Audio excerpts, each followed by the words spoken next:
Hi, welcome to the Meg Pearson podcast, Fertile at 40. I'm your host, Meg Pearson.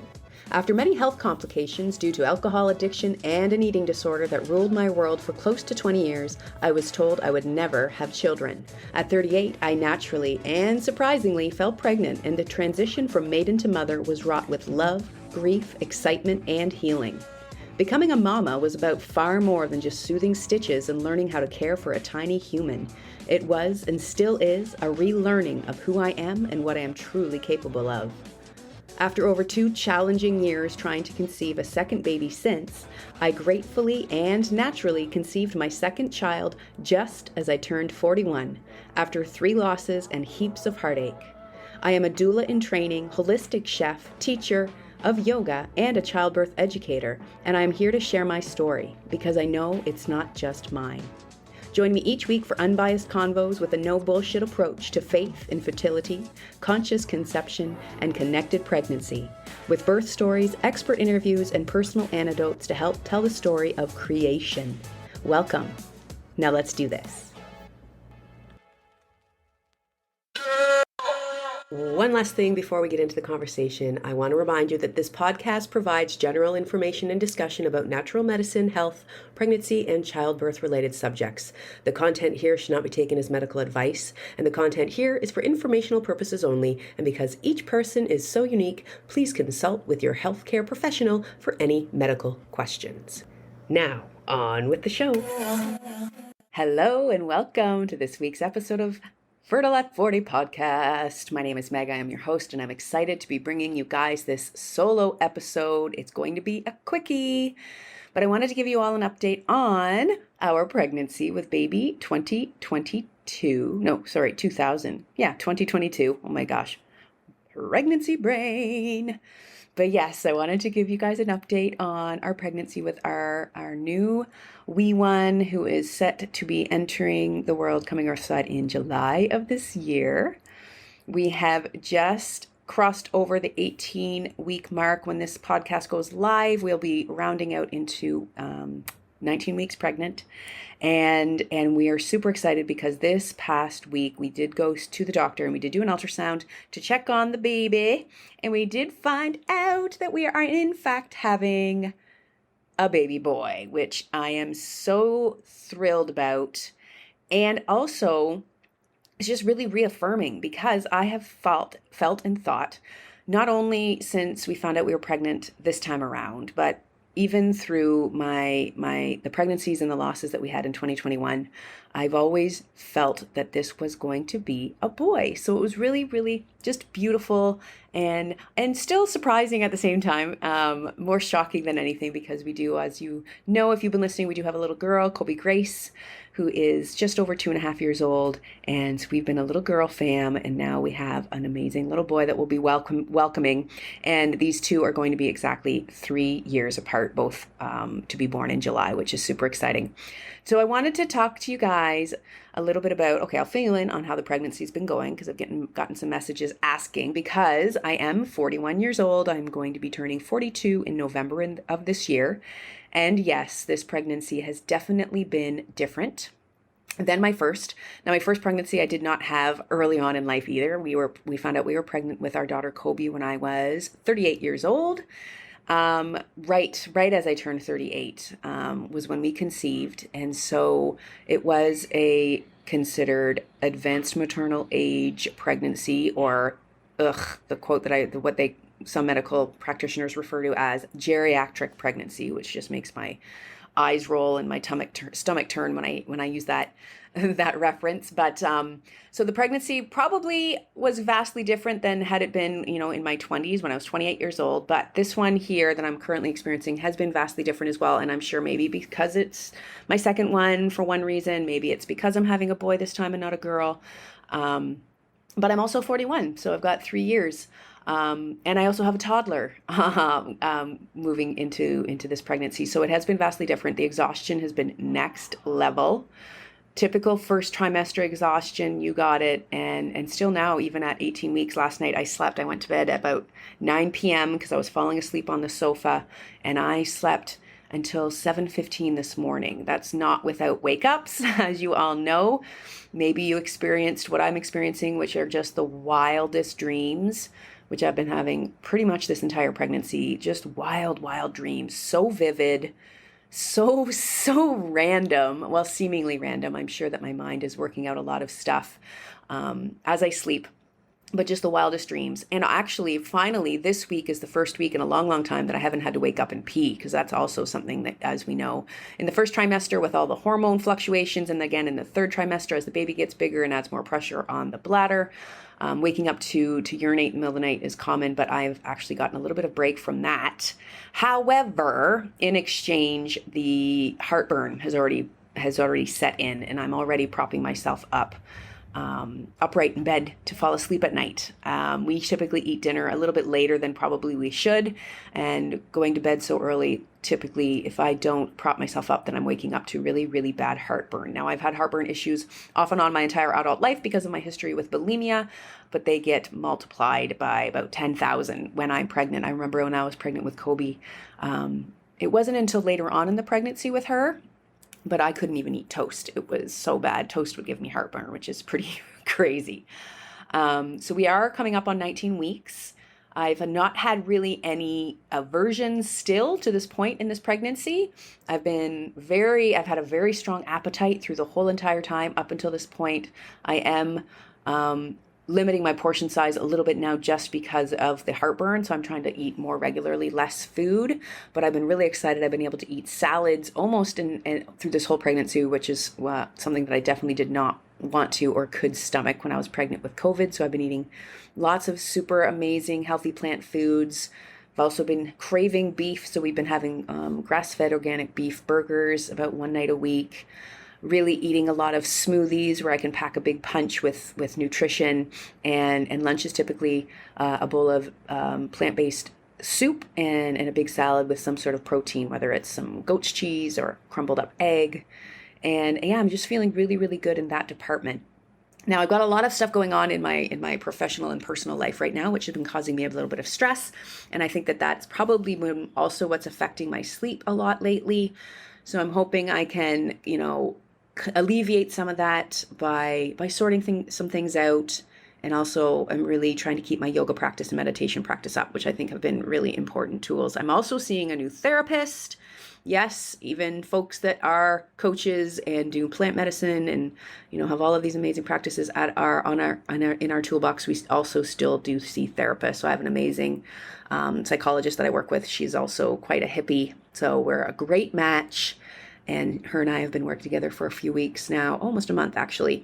And that feels really, really good to help me sort out a lot of stuff that's coming up for me because, as I've mentioned in previous episodes, being pregnant and preparing for a second birth after my somewhat traumatic first has brought up a lot of old feelings for me that I'm working through and navigating. So what else? What else is going on with my pregnancy? Well, I am doing blood thinners. I am on injectable blood thinners every single day, which I think has also helped alleviate a lot of the really intense symptoms that I had around this time when I was pregnant with my first daughter, with Kobe. I'm not sure if I've told the whole story, but I think I did. I think I did in my birth story, but I did have some blood clot issues while I was pregnant with Kobe, which actually brought me into the hospital exactly 3 years ago to this past week, actually. I've just seen some reminders come up on my Facebook memories and things. So we're exactly 3 years since that crazy week where I ended up in the hospital, in 3 different hospitals in less than 5 days. So if you want to learn more about that, you can go back in the archives here and just check out my birth story, which was, let's look back here, January 20th, episode 32. And you can learn a little bit about that and listen into that episode. What else? So the baby's due in July. We haven't really made a birth plan yet. We are going to San Jose, Costa Rica, the capital city of this country, in March to meet with some potential birth workers that we're considering working with for our birth in San Jose. I'm excited about that. I'm also just excited about going to the big city and maybe hitting some of the baby stores. There's a lot of new opportunities and options for where we can shop now for little things for the bubs, because I did donate 99% of our baby stuff, which I've been lugging around with us. We've moved several times over the last couple of years, and I've been lugging all of my baby stuff But in the fall of 2021, just last year, I gave most of it away. I donated 99% of it. So we don't have much. But I also have realized that as a second-time mom, we don't need half as much as what we bought for Kobe. So it's going to be a totally different experience. I think we're going to be a lot more minimal when it comes to how many baby things we are loading up this time around. Now, I have so many amazing birth stories and so many amazing birth professionals that I've been interviewing for this podcast that are going to be coming up in the coming weeks and months. I'm so stoked about that. I'm going to be introducing you guys to some amazing offerings that I am in creation mode with, some online courses and some coaching programs for people out there that are, trying to conceive, that are pregnant, and that are preparing for their postpartum transition. I'm so excited about that. But I wanted to talk a little bit about my preconception communication with my little spirit baby, my little boy that I am pregnant with right now. And it seems so cool to be able to say my little boy. And because I've had a lot of people asking me about it. So we, as you know, have had 2021 was a really difficult year for us when it came to conceiving. We began trying in February of 2020. I knew very early on after having Kobe that I wanted to have a second child. And because of our age, I thought maybe we should just get right to it. And after 2020 not having any even, early sign of a pregnancy, I decided to take matters into my own hands. And we never did visit any sort of fertility clinic to look at ourselves that way, but I did do a lot of soul searching and spiritual self-discovery, and working with various different spiritual counselors, including some of the amazing facilitators that I've been working with, and also talking to my spirit baby on plant medicine when I've been working with ayahuasca all through 2021. I was able to learn a lot of really amazing things. Now, if you have never heard of or read, there's a book called Spirit Babies that I highly recommend. I can't remember the author off the top of my head, but when we were in the throes of our trying to conceive phase, it was really, really helpful for me. So if you are a spiritual person, you consider yourself a spiritual person, and you're trying to conceive and it doesn't seem to be happening the way that you want it to, which is often the case, highly recommend that book. Another book that I read also in 2021 was What Spirit Babies Want Their Mothers to Know, I think, or Parents to Know. I can't remember, but you can look those up. I'll put a link in the show notes as well to those on Amazon. But really, really amazing books that just gave me a lot of insight and just kind of put me at ease when I could really start to understand that there is more at play than just the physical mechanics in this 3D world when it comes to conceiving. Yes, oftentimes there's a lot of physical stuff, there's fertility issues, and there's things that we can deal with on the physical front, changing our diet, doing all of these things that I have talked about in previous episodes. But there was a lot of karmic energy that we didn't realize at the beginning of our conception journey was at play. Now, within the last year and a half in our conception journey, I was, like I said, speaking to various different spiritual counselors. And it was interesting because when I was speaking with one of my counselors in January of 2021, the idea that the information that we received from my baby, from this spirit baby, because if you believe in the idea of spirit babies, it's the idea that when you are supposed to be a parent, there are spirit babies kind of hanging around and hovering around you. And there was a spirit, the spirit of a little boy that as soon as we started looking into it, had been hovering and been hanging around for a little while. And so in January of 2021, we did have the prediction through speaking with the spirit baby and various other means of connecting to the spirit baby on the other side, that we were going to conceive within the first 6 months of 2021. So of course, this had me very, very excited. Now, I had a lot going on for me in my personal life at the time, so I was reaching out to my spiritual guides a lot. And in March of 2021, the information I received was that this baby was very close to being ready. He was making up his mind in a couple of things. And I had the most ridiculous, very, very specific downloads about what this baby needed. And one of those was that he was really unsettled about who his childcare provider was going to be once he was here earthside. And so I had to have a big conversation with him about who his nanny would be and what kind of boundaries would be set for him. And he shared that he would be a very strong-headed individual and would need rules and boundaries. And I remember being so just in awe of the specificity of this little child. So this was really interesting. But at this point, we heard that the baby was very, very close to coming.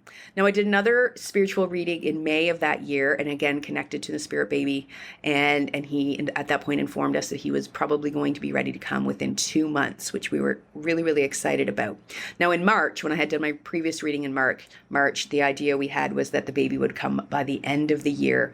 And then in May, to hear that he was ready in 2 months, I was super, super stoked. Now, wouldn't you guys know, if you listened to my previous podcast about fertility, is we did get pregnant in March, and we lost that baby in April.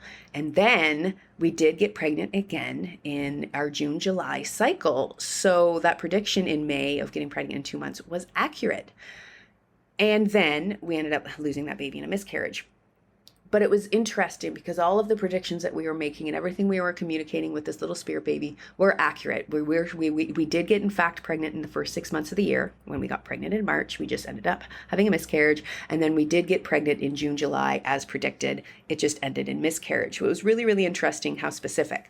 Now, I have to think back to this March reading that I did, this March connection that I had with my wee one. And because it was in that March reading where he had said that he was going to be willing to come by the end of 2021. He had said, actually been very specific, that he would come between, in March, he said 7.5 to 8 months, which would make it October, which is interesting because our little boy that I'm carrying right now was conceived in mid-October. So that was really, really cool. And the conversation that I had in March of this year with this little baby was just really interesting.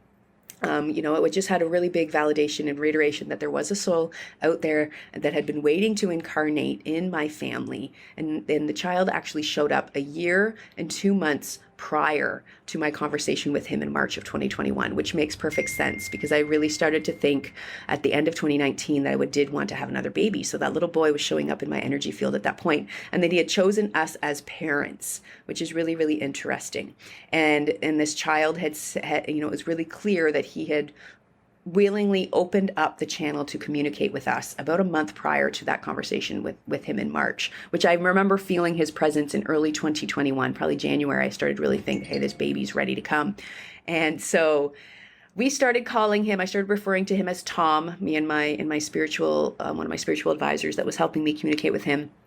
And because his name had been Tom in a previous life, he was from England, but was really looking forward to incarnating in Costa Rica with us. And the thing that was holding him back at this point, and you guys might think I'm crazy at this point in this conversation.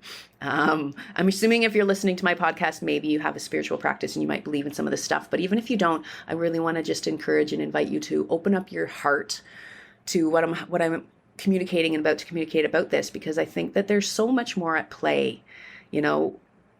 So often I speak to women and men and people who are trying to get pregnant, how everything looks perfectly fine on paper. Their hormones are fine, they're ovulating, their eggs are healthy, the sperm of the male is healthy, and yet it's not happening for them. But when we start discussing what's going on in their life, what kind of trauma they've had in the past, it becomes more and more evident that there's stuff that, maybe their little spirit baby is waiting for them to heal before they come. And it really, really made sense to me when I started to learn some things about this little baby and why he was hesitating. And what I like to joke as is all my early pregnancies that ended in losses were kind of like my baby was ready and then got a little bit of cold feet because something just wasn't quite right.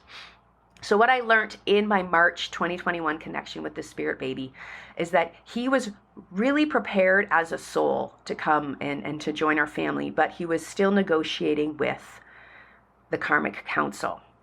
And I could have a whole other podcast where we talk about what the karmic counsel is, but it's essentially what's going on the other side in the spirit world, right? There's a lot at play. And before souls, I believe this, I do believe this, that before souls come and choose to come earthside and take human form, we're always given contracts and roles to play and assignments and things to learn while we're here.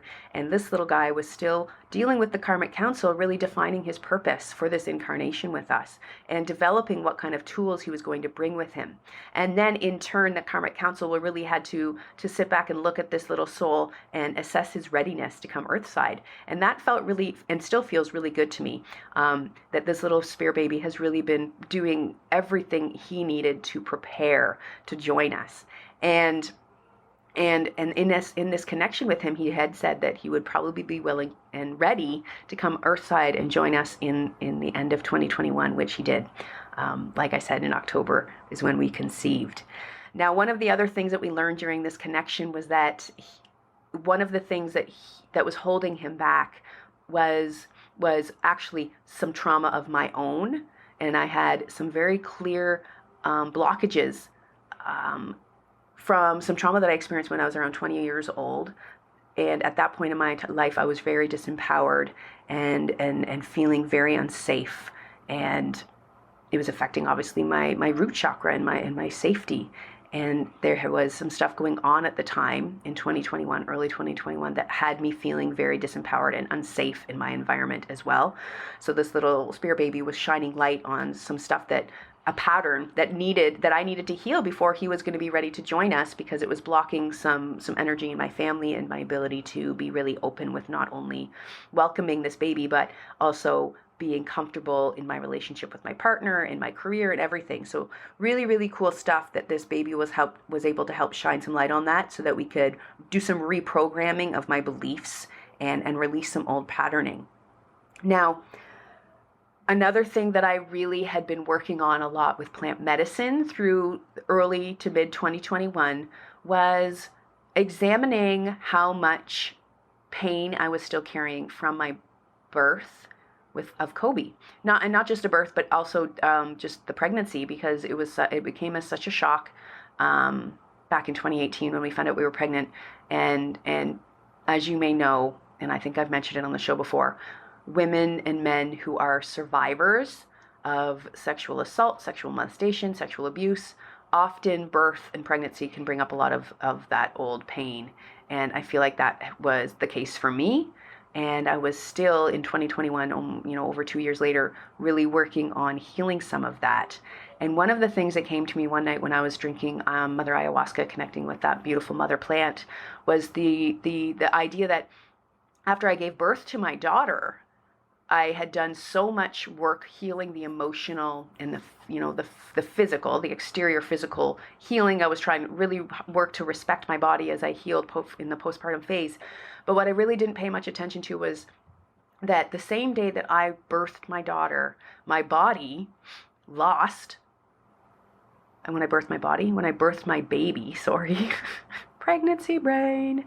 The same day that I birthed my baby, my body lost a baby and an organ, right? So we welcomed my daughter to the world, and then all of a sudden my body had this gaping hole in my womb where this baby had been growing, and this organ, my placenta, had been, created from nothing. And all of a sudden, in the celebratory birth process, of course my daughter was earthside, but all of a sudden my body had this emptiness, this wound, and it was not something that I paid any attention to or gave space for grieving.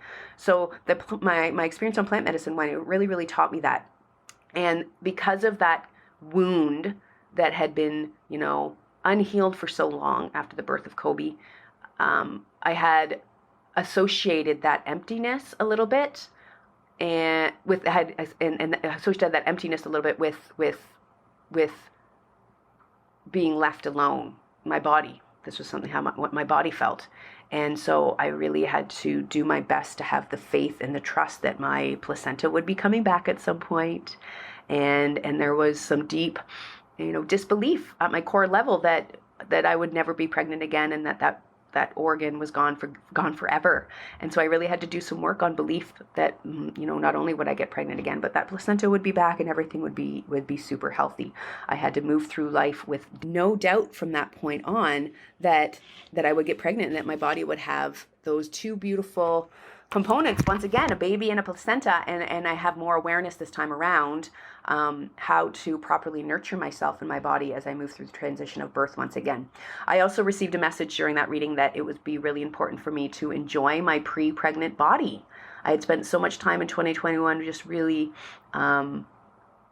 spending time in the desire to be pregnant that I had stopped appreciating my body as it was and what it was capable of doing. Well, I'm not pregnant. As we know, there's a lot of stuff that when we're pregnant we stop doing. We don't drink, which I don't drink anyways, but I can't get tattooed. I couldn't ride horses. So I really got the message that my baby wanted me to just enjoy my body as it was. So I started running again, and I started doing a lot of stuff that perhaps I wouldn't have done had I stayed in this mindset that that I wanted to be pregnant 24 hours a day, which was really, really interesting. And during many of my other times connecting to this little spirit baby through the course of 2021, I learned a lot of amazing stuff. I learned that Levi, my partner, is from planet Mars, which I don't think I ever told him. So he's going to be hearing that first here on the podcast. So what that means, I'm not sure. I'm going to have to talk a little bit more to my baby and the medicine about that.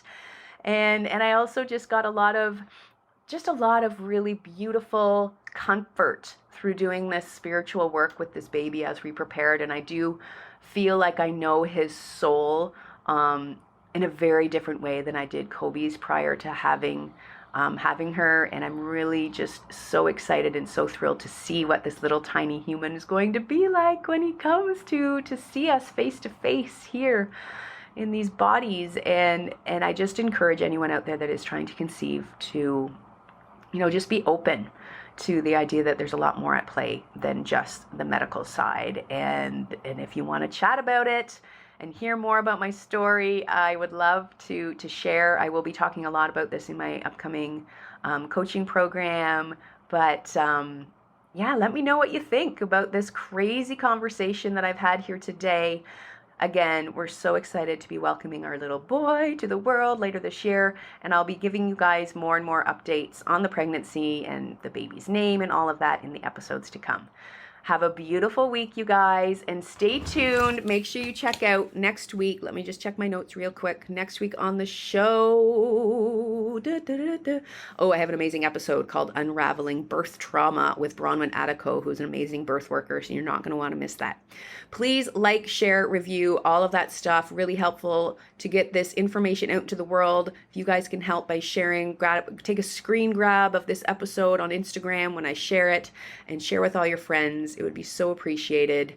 I love you so, so much. Have a beautiful week. I'll see you here next time. Thanks so much for listening. Please, if you would be so kind, I would be grateful if you could share, subscribe, rate, and review the show. Please follow the show over on Instagram at Fertile@40podcast and share what you thought about this week's episode. Don't forget to tag us. For more info on today's show, please head on over to the podcast website at meganpearson.ca/podcast. Until next time.